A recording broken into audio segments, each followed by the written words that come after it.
o vodilele ko photo o beneto medimo bo mina do kwede no pe nukundo vodide hogo sena mi ton wa mo bo mina do mo lo onu de zanle eto en lole eche chicha me konji de gblele yina bedo la bo de nyole yina beda ina o kwede vonu bo mina do egbe yan azan churo poto akwesun o kwe fo ko atonu kuro poto eme mi tinte ton bo mina do ko jira ma de wa agba mi ton ji egbele mina ze yedo o to me na mi pombo na do na mi do mo lo o papa to media we wa do mo lo o sena din de no pe nukundo eyin ovodide hogo nu de zanle eche yeme konjimo de nyole eto bibedo vo de manyole ena bedo ovoga bo me gatskia ni info wo wa moro achepepa eyin otogan yoyo romia wada iton dinro e wa moro nu eyovo yirodo equation délicate wemo na we na ba igbon wedu to asan home we yovo yirodo equation délicate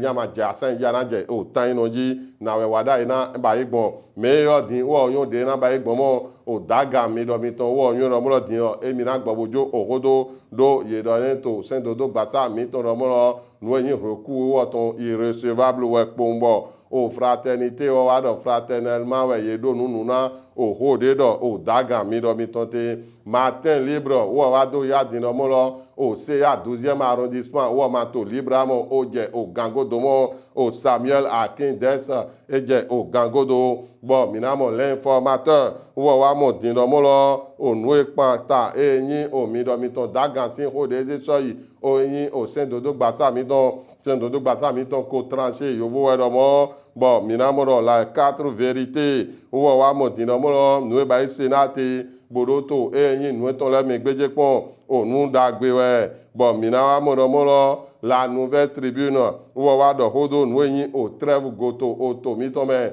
ye ma so do hodo o to gango ye ma so do o to ho sin ho de zen wa bo yodo o trève politique ne minamo mo la nouvelle tribune do ye do na do hode do nu ne go na go nu lo ka ganji bo e na do nyopon bo jesu papa anaze kwetu epon yawe bo na do ho hojirawe male bo abi ana to mi pon didi ato pipon mi do to alonu din bo vigilando ni so